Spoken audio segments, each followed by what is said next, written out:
Hello and welcome back to FTW presented by Temple University. I'm your host, Marissa Magnata, joined as always by Rosemary Necra Kelly, fresh off of hosting the Pokemon Players Cup.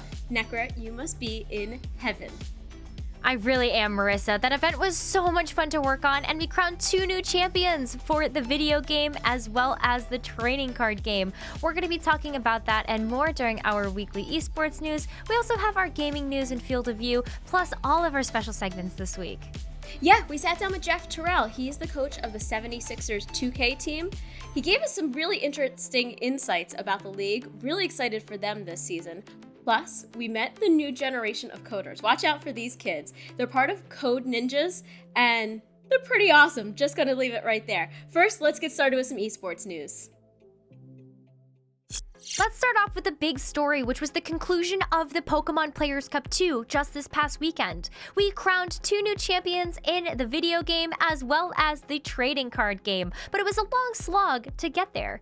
Starting in September, we had the International Challenge where players qualified for a regional bracket, and then the 4 top players from those region brackets made it into the global finals where it was a fresh double elimination bracket for all 16 players. For the trading card game, Zach Lesage was able to take home the crown in a 2-1 over their opponent. And for Wolf Glick, they took home the crown for the video game championships. Both of these players come from North America, meaning that the North American scene is strong when it comes to competitive Pokemon. But for Wolf Glick, this wasn't just an ordinary victory. Wolf Glick is the only player in the history of competitive Pokemon for the video game championships to cover a champion title at every level of competition. So congratulations to both of these players for their wins and their victories at the Pokemon Players Cup 2. Now that we've talked about the Pokemon Players Cup 2, let's talk about some plans that other esports have for the 2021 season. First off, let's talk about CSGO and the Blast Premier Championships. Blast Premier Championships this time around is going to have a total prize pool of $2,475,000 over the course of February to December. Some key dates for you are going to be on the screen, with the Blast Premier Spring Groups happening from the 4th to the 14th of February with $150,000 of prizing there. But then there's kind of the big behemoth at the end of the line and at the end of the year in the Blast Premier World Finals taking place the 14th to the 19th of December. And a lion's share of the prize money that had been mentioned before will be offered there in $1 million. There's a lot on the line for a lot of these teams. Who's going to rise to the occasion in the 2021 season? We're going to have to find out. Our next topic at hand is what is happening for the 2021 season for LCS and League of Legends. Riot has announced some significant changes are going to affect the LCS structure, but we don't have time to talk about all of them on this broadcast. The one that I feel like you'll be most interested in, though, is the fact that you get more LCS matches to watch. The broadcast on Friday, Saturday, and Sunday is upping their game to 5 broadcasted matches a day. So I say yes to more League of Legends. Hopefully you do too. And I can't wait to see what's in store for these teams for the 2021 season. That's it for the esports headlines. Still to come, we've got Field of View with Darth Mike bringing you all of the latest in gaming news. Plus, we have an interview with the head coach of the 76ers GC, Jeff Terrell.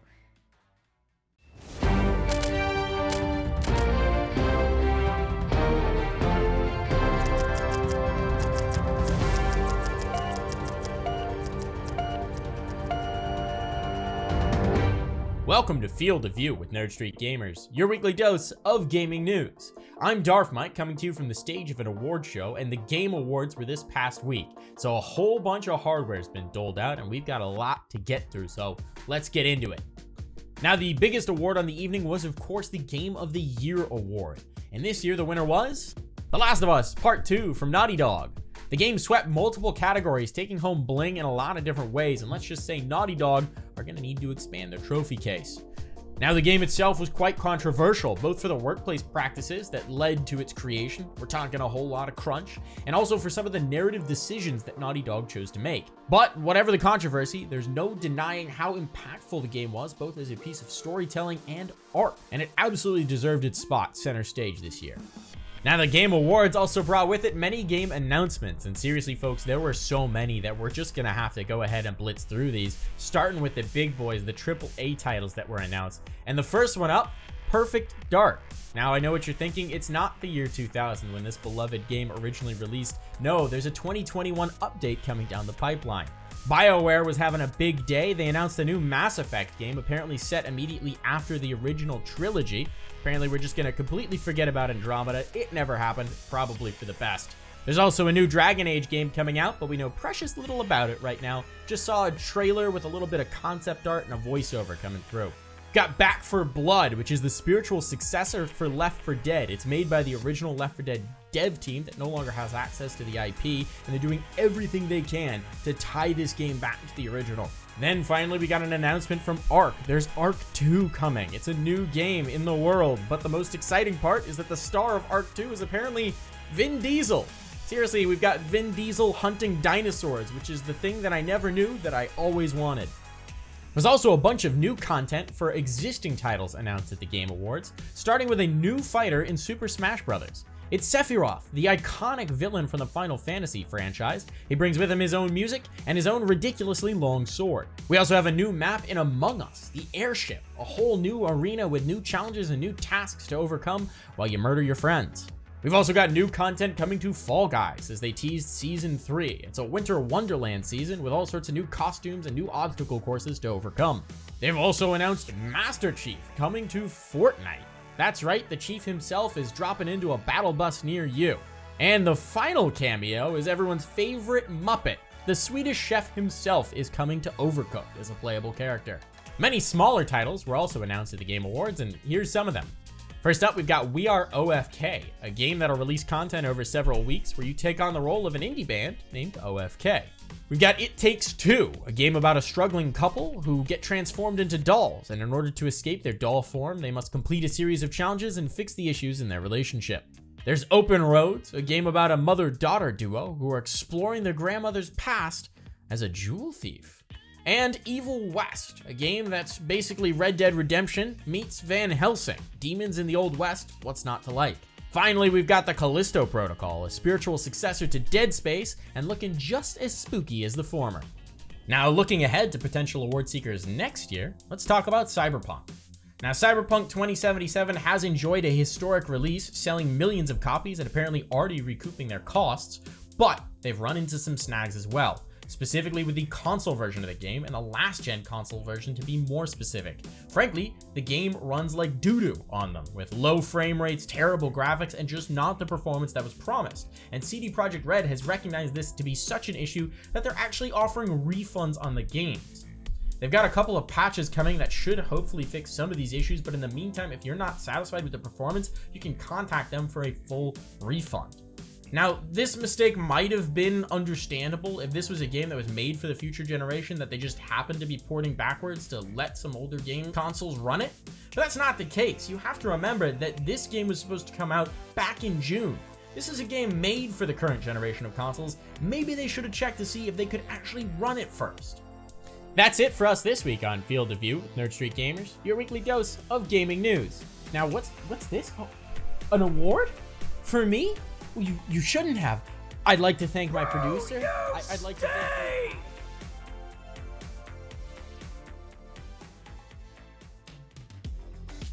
Marissa, I'm so bummed. Not only are we hearing about the fact that 2077 isn't really able to be played on the older consoles, but I can't get my hands on a PS5 to actually run the game. What am I supposed to do? I don't know. It is so disappointing on every angle. I'm so sorry for you. Now, I did hear that the industry is offering a refund if you have the game and you're not really happy with how it is. Let's pretend that you have the game. Would you take the refund or would you stick it out? I don't think so. I don't think I'd take the refund. I think I'd give the developers the benefit of the doubt that they'd be able to fix the game. All right. And then there's something to be special about being one of those OG players that you went through the hard times with the game. There really is something special about that. Now, Marissa, I've got something to ask you because I don't know much about this topic, but let's talk about basketball for a little bit. Oh, yeah. We're actually going to sit down with the 76ers 2K team coach, Jeff Terrell. He's one of the best coaches in the league right here in Philadelphia, and I'm really excited for you to learn all about him.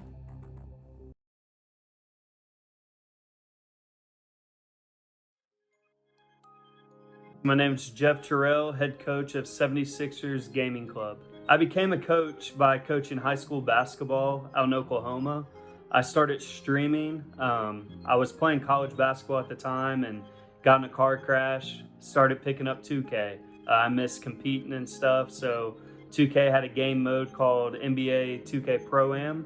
So you would have 5 players, just like how the league is. And I started streaming, and Brendan Donahue came in one of my streams and reached out to me on Twitter, and the rest is history from there. When I first started talking to Brendan Donahue, he's the MD of the league, I was very intrigued. I didn't really know a ton about the league and like what it was doing, but he informed me very quickly on it. And I was coaching high school basketball at the time. I was at a very good high school. We've been back-to-back state tournaments, and we're on the way to another one. So it was tough, to be honest with you. I didn't know what I wanted to do at the time. I talked to my family about it. I talked to a couple teams, and once I talked to the people in charge at Philly, you know, it was apparent that it was where I needed to be. It felt right to me, and it made everything feel like it was the right direction. My family was a little nervous at first, just because I was leaving, but they always supported me with it. And then, like, after the season started, we won the tip-off tournament. And right there, you know, I don't think my family's missed a game. And that's my entire family. They were all a little questionable about it, but my parents would watch it on Twitch, and, you know, they liked it. They supported me. They flew down to Orlando and watched it in person. It was amazing. Got, you know, 500 people in there, 1,000 people, whatever it was, you know, cheering like it's at a basketball game. It's unbelievable. And I couldn't be more thankful to be in the position that I'm in. And I'm thankful to be in Philly as well. A lot of people talk about how our culture is. We have guys that buy into a system, and that's something that correlates with traditional basketball. As far as differences, it's harder in 2K to do like X's and O's. Obviously, it's a smaller court. It's a video game. You can do like quick hitters, but as far as running a motion offense or other sets like that, it's very difficult to do on NBA 2K. Our best player did not play basketball. He's voted the best player in the world, actually, and he's very good at the NBA 2K game. And also, that's part of my job, is to teach these guys situational things such as 2-for-1s in basketball, or when to call a timeout and all that stuff. So that's why you have a coach.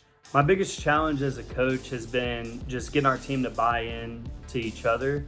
Obviously, in esports, it's a little different than traditional sports. You're getting to go home after practice and hang out with your family. In esports, you're moving into a whole new city. You're something you're not accustomed to, and you're moving there with 5 other players, and possibly your coach or general manager in the NBA 2K League. So it's imperative to have guys buy in. They have such a unique skill set on the game, and I think it's a whole nother skill when you have a team that's bought in together and cares about each other off of the game. And that's something that's very cool with our team, is we've created an atmosphere that is very family oriented. Our guys care about each other's, you know, families, kids, and so on. Before every pregame, Steve breaks us down after I talk. He says, play for each other, play for each other's kids, and play for each other's families, and the rest will take care of itself. And that's something that we kind of go by every day. Honestly, the hardest thing for me being involved in esports has been being away from my kids, my wife. Eventually, I'm definitely going to have them come out to Philly, but that's the hardest part, you know. These guys go through it as well. You're away from your family for 5 to 6 months out of the year, and you do get weeks where you can go home, like for a week or a weekend, and get to visit, but it's still hard. My kids are so young, they don't necessarily understand, except for my oldest.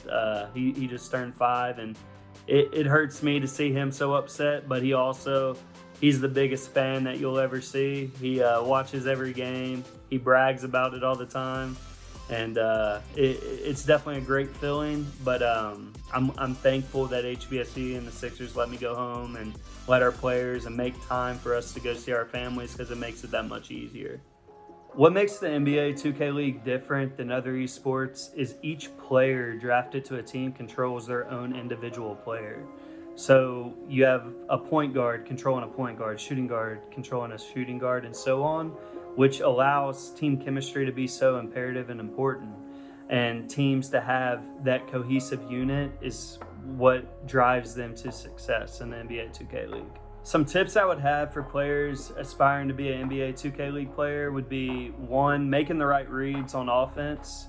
Number 2 would be on defensive rotations, make sure you're rotating to the correct guy. And number 3, just being a good person.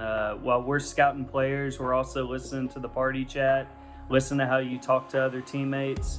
And being a good teammate and being a good person goes a very long way, especially with having a career in this industry. So those are my 3 tips for it. All the credit to Jeff. He was able to transition his career from coaching kids on the court to coaching guys behind the game. It's really great. It is such a neat transition to watch someone take that experience from one area of expertise and then bring it over into another, into the world of esports. So it's so cool to see that success story from Jeff. Yeah, and the diversity that this team holds. I mean, all of these guys picked up their lives from California to Michigan, all over the place, and moved right here to Philadelphia.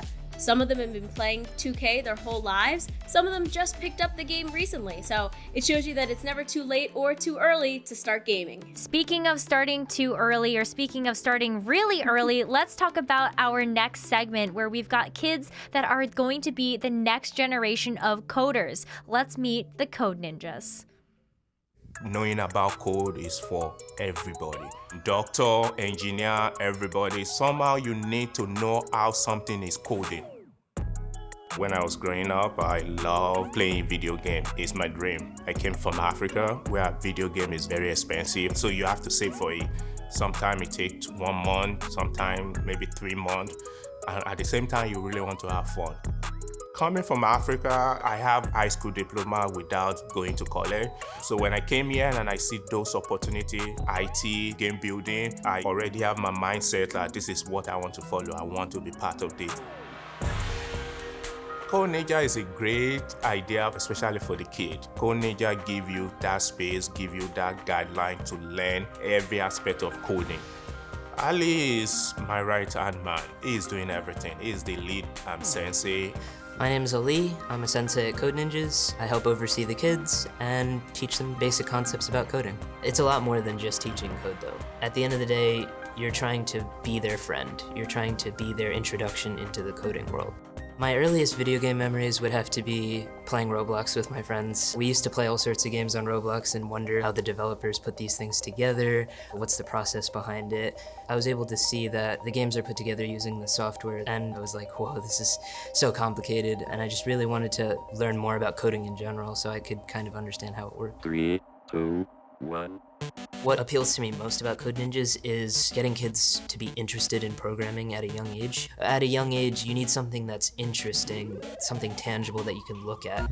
Creating games offers a great way to start. At the end of the day, you make something, whether it just like prints a line of text on the screen or something complicated like a little Space Invaders type game.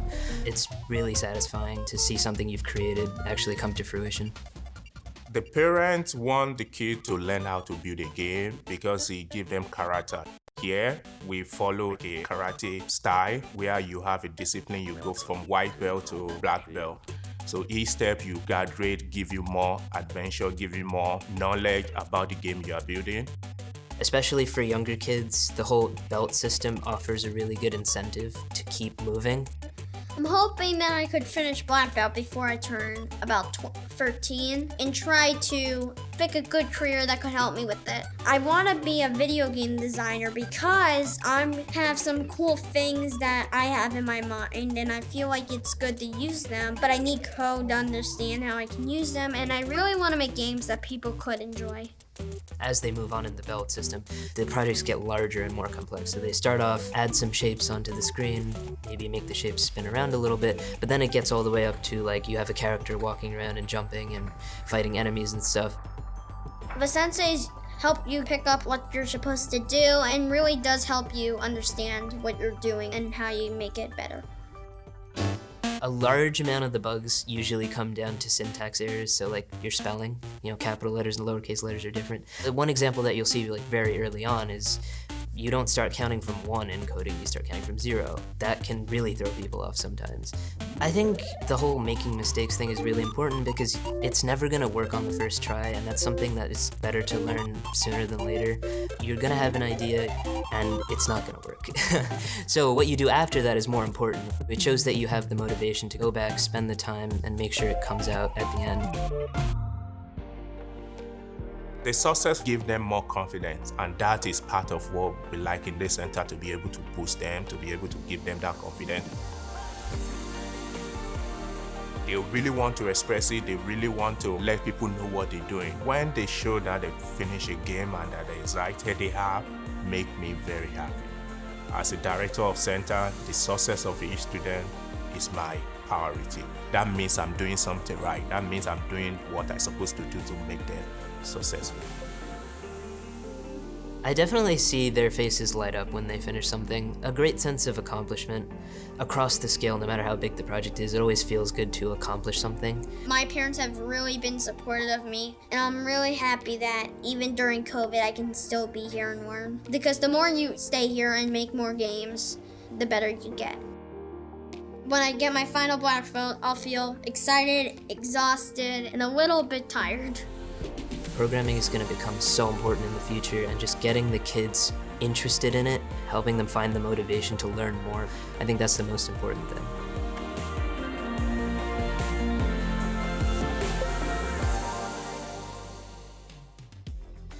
I want to be these kids when I grow up. They're so awesome. Except I'm going to admit it, as soon as they said you have to be a good speller, I'm out. I am a terrible speller, and I would never earn my black belt. I don't think I would be able to spell very well for this one either. That's why I look at a screen and I play video games all day. But that, it really is inspiring to me to hear all of these kids have something that they could be so passionate about. And with Code Ninjas, you're learning skills so early that can carry you through to a potential future career. Yeah, what a great thing to grow up to want to be. I love that. I love that too. And I loved all the things that we talked about this episode as well. We got a chance to talk to Jeff Terrell, the coach of the 76ers 2K team. And we also had our weekly esports and gaming news. Yeah, all of your Pokemon insights. I am so excited for you. I mean, this is your thing. I love it. I love looking at all of your backdrops every week. It's so great. Well, for Necra and the whole team behind FTW Philly, presented by Temple University, I'm Marissa Magnata, and we'll see you next time.